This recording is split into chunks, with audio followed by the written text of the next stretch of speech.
Hello friends, welcome back to my channel sweet and spice.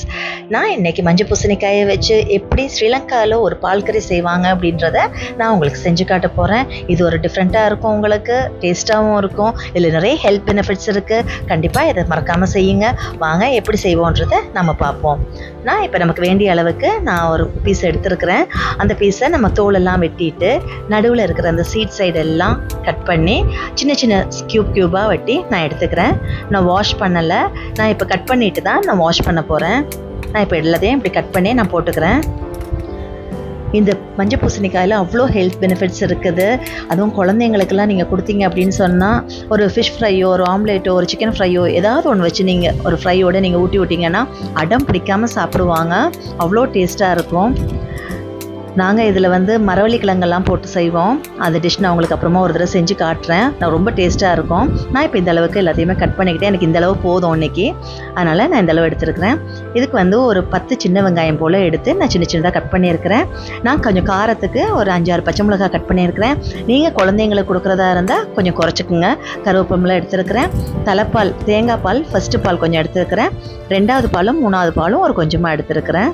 இப்போ இது எல்லாத்தையுமே நம்ம எந்த சட்டியில் செய்ய போகிறோமோ அதில் போட்டுக்கிறேன். நான் பூசணிக்காயை போட்டேன், சின்ன வெங்காயத்தை போட்டு, பச்சை மிளகா, கருவேப்பிலை இது எல்லாத்தையும் சேர்த்து அதில் போட்டுக்கிறேன். இதோட இந்த காய்க்கு தேவையான அளவு உப்பு நான் போட்டுக்கிறேன். அப்புறம் மஞ்சத்தூள் ஒரு 1/2 ஸ்பூன் போல் நான் போட்டுக்கிறேன்.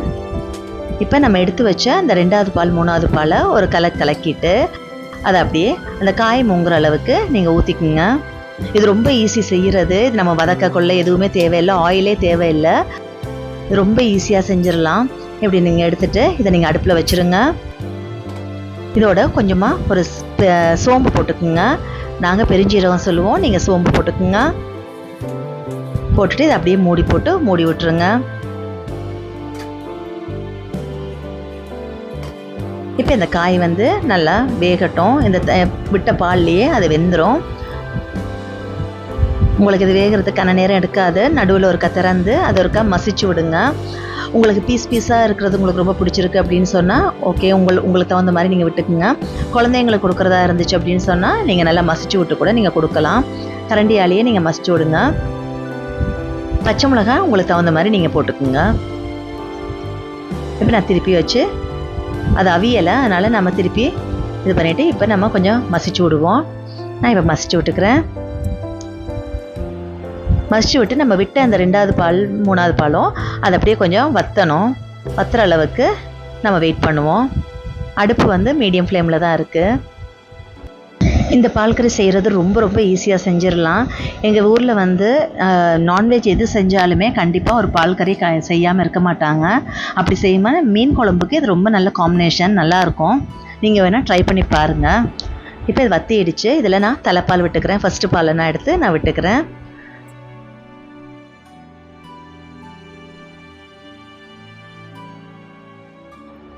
அவ்வளோதான்.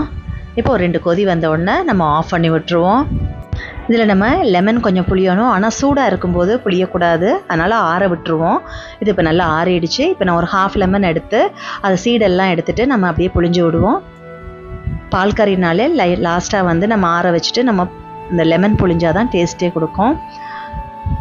அவ்வளோதான், நம்மளுடைய பால் கறி ரெடி ஆகிடுச்சு. ரொம்ப சூப்பராக இருக்கும். உங்களுக்கு பீஸாக வேணும்னா நீங்கள் பீஸாகவே நீங்கள் இது பண்ணிக்கோங்க. இது குழந்தைங்களுக்கு கொடுக்குறதா இருந்தால் இப்படி கொடுத்தீங்கன்னா உங்களுக்கு டேஸ்ட் ஒரு டிஃப்ரெண்ட்டாக ரொம்ப நல்லா சாப்பிட்ருவாங்க. உங்களுக்கு இந்த வீடியோ பிடிச்சிருக்கும்னு நினைக்கிறேன். உங்களுக்கு இந்த வீடியோ பிடிச்சிருந்துச்சுன்னா உங்கள் ஃப்ரெண்ட்ஸ் அண்ட் ஃபேமிலிஸோடு ஷேர் பண்ணிக்கோங்க. அண்ட் இந்த மாதிரி உங்களுக்கு டிஃப்ரெண்ட்டான டிஷ்ஷஸ் வேணும் அப்படின்னு சொன்னால் என்னை மறக்காமல் லைக் பண்ணி சப்ஸ்கிரைப் பண்ணிக்கோங்க. சீக்கிரமாக உங்களை அடுத்த வீடியோவில் மீட் பண்ணுறேன். Until then, it's bye from Sweet and Spice.